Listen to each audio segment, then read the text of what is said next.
Oke, Assalamualaikum warahmatullahi wabarakatuh. Ini adalah my feedback untuk Nur Amalia, Improving Reading Comprehension through English Singing Channel. Nah, dari segi judul ini sebenarnya sangat tidak biasa, karena sekali lagi mungkin saya sudah pernah memberikan feedback ya dari segi judul ya. Yang saya maksud adalah bahwa reading comprehension itu tidak seharusnya melalui video gitu, karena video itu orang latihan ataupun orang belajar membaca itu kan biasanya tidak menggunakan video, tetapi lebih daripada menggunakan bacaan atau teknik-teknik tertentu. Jadi oleh karena itu kamu harus bisa berargumen tentang judul ini dengan lebih baik. Yang kedua, karena riset kamu adalah classroom action research, maka kamu harus di bagian background harus bercerita tentang sebuah permasalahan, yaitu permasalahan tentang reading ya. Ada apa di reading SMA Negeri 1 Galing misalkan. Jadi sehingga ada sebuah alasan kenapa kamu menggunakan classroom action research dan menggunakan video di YouTube ya untuk menyelesaikan masalah yang kamu sampaikan. Itu harusnya di sini. Oke, dari segi research question itu sudah oke. Nah, ininya saya skip dulu. Common scope research, terminologi, reading comprehension, dan English singing from YouTube channel. Oke. English singing YouTube channel. Provide English animated video clear. Ini sebenarnya harus lebih jelas lagi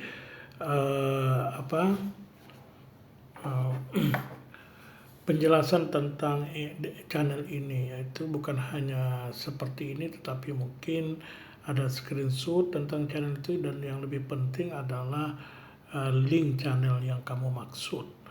Kemudian chapter kedua, saya sudah berkali-kali mengatakan kalau riset Anda adalah classroom action research, maka bagian pertama itu bukan definition of reading, tetapi teaching ya, karena kamu kan penelitiannya tentang teaching English, teaching reading. Jadi yang harus kamu bahas adalah teori tentang teaching English in EFL context, English as foreign language context. Itu yang harus dijelaskan di literature review kamu. Nah, setelah itu barulah reading comprehension. Di dalamnya kamu bercerita tentang, menjelaskan tentang apa yang dimaksud dengan reading comprehension, skillnya apa saja. Nah, ini belum ada. Ini terbalik ya. Kemudian yang kedua, the use of video in language teaching. Nah, ini bisa lah ini, tetapi yang fokus kamu adalah the use of teaching reading in language teaching.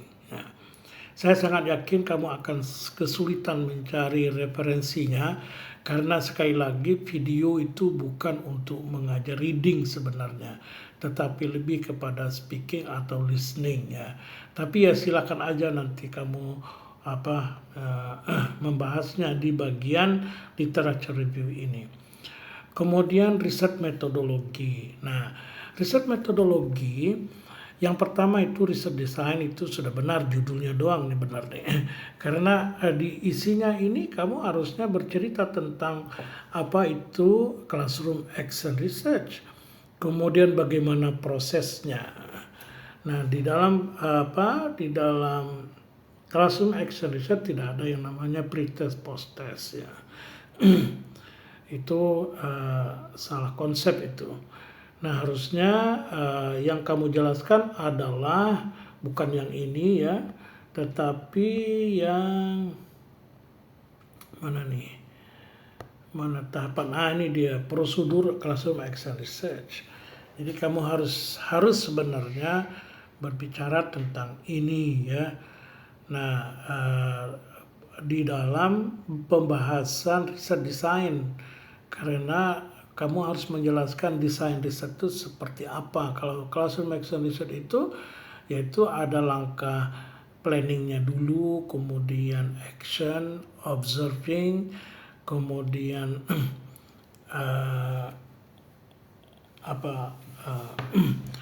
reflection ya. Jadi harus menjelaskan itu di bagian ini ya, di riset design. Kemudian menjelaskan tentang bukan place of the time of research ya, tetapi lebih kepada partisipannya, siapa partisipan Anda.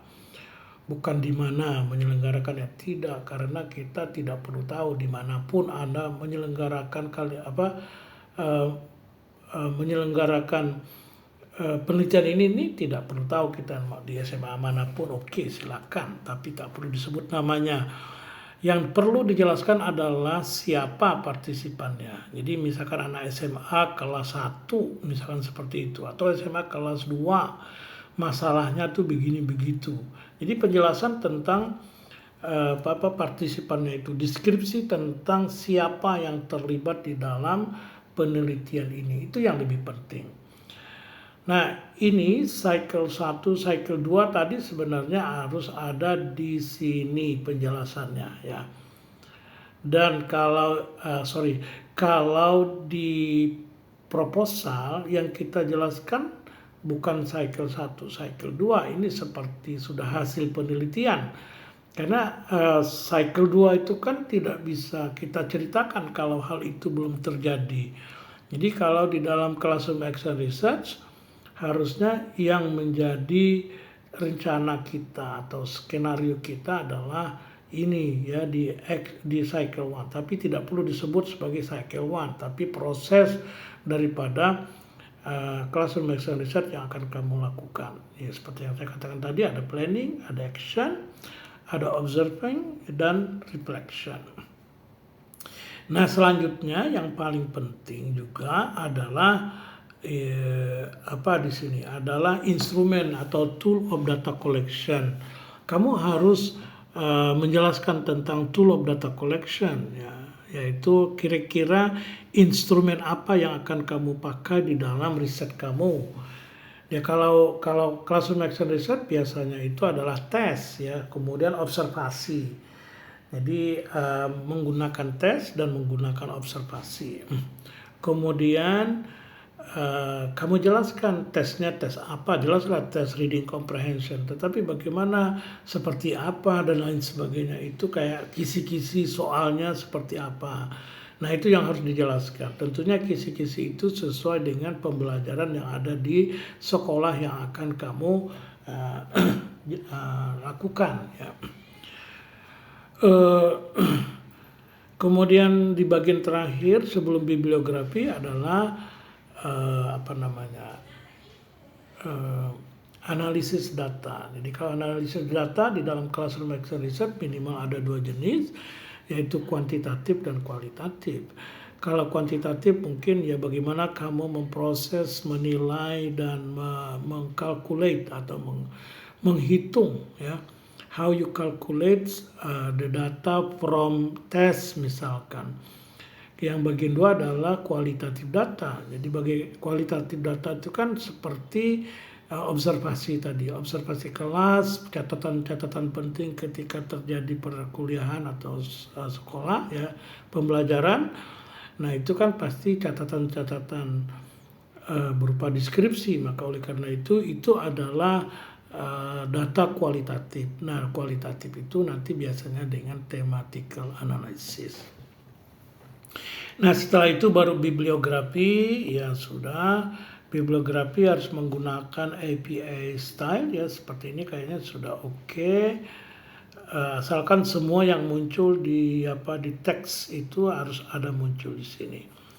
Dan selanjutnya appendices atau appendix ya itu adalah berupa soal-soal atau instrumen-instrumen yang akan kamu gunakan di dalam riset kamu. Saya kira itu ya